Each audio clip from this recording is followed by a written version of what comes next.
our creative team has 10 terabytes external drive with old project data and need to make space but can't afford to lose the data. I suggested a shared drive as we have 300 terabytes of Google Workspace storage, but not sure if it's the best solution for this kind of storage.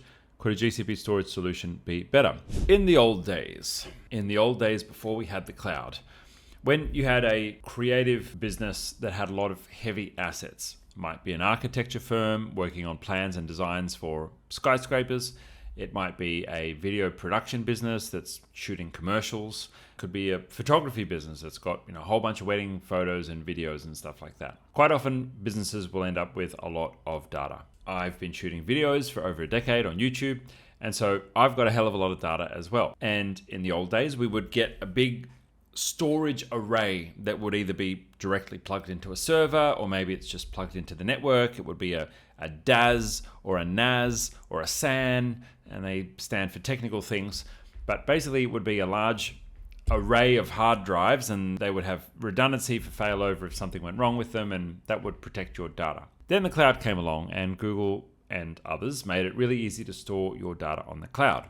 Now, some of those apps were more kind of like consumer-focused apps and really aimed at ease of use. I'm talking about Google Drive, Dropbox, to a lesser extent OneDrive, because it's kind of crappy and not that many people use it. Most people are still using either Dropbox or Google Drive. Now, those solutions were great, but if you've got really heavy files, most people were kind of, I guess a bit curious and concerned about whether or not really heavy file loads would work.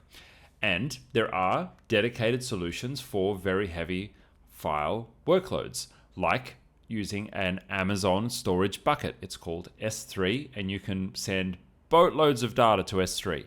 Hundreds and hundreds and terabytes, and probably even petabytes, or whatever the next one is. And that's going to serve that back to you just fine whenever you need it. There are specific archiving solutions as well, which will take data that you seldom need to use, but might want to bring it back once upon a time, right? Every now and again. You can use those. But Google, or Google Cloud Platform, GCP for short, has their own version of that as well. They have data storage, which is called, I don't know if it's block storage, that's something, I forget the name. So one of the questions is, should you use that block storage, or should you use something like Google Drive to store these large files? And my opinion is that Google Drive is just fine for most data. Like if you've got 100 terabyte or so, Google Drive is going to handle that just fine. Particularly if you've got a large company and you've got a lot of users, you've probably got quite a lot of space, because all of the users in your Google Workspace account pool all of their storage together, and everyone's basically got access to a massive storage cap.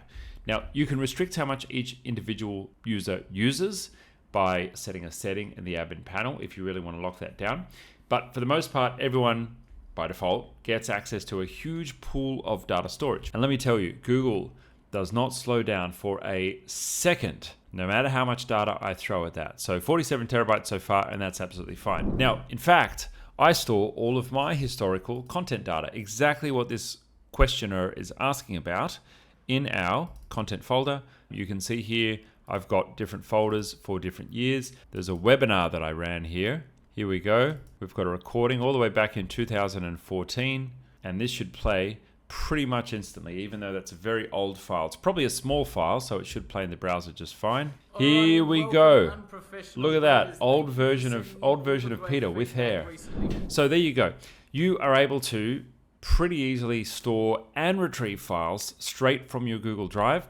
I see no reason why you wouldn't just chuck it all in Google Drive. Google's block storage, or professional GCP cloud storage solution, is more designed for when you want to move data and have it served in some way to someone. Maybe you want to expose it to an app.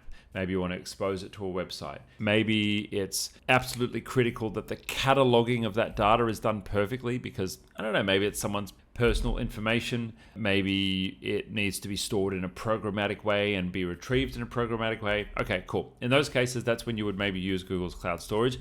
But if it's just a whole bunch of archive stuff that's sitting around on local individual USB drives, I hope not. Or if it's maybe sitting in a NAS drive, a storage server of some sort, yeah, sure. These are great candidates to just plonk them all in Google Drive. And how do you get them up there? Well, for the most part, hopefully you got a good internet connection. You drag and drop and you wait for them to upload. And then you check them once they've been uploaded.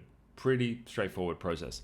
If you do need help with migrating data, there are options available. You can ship us a hard drive, you can ship Google or Amazon a hard drive if you want to add things to their storage. Depending on how much data you've got, you may decide to do that. But these days, people's home fiber optic connections are pretty darn good. And many of them are up to like 500, 800 megabit, even 1 gigabit connections.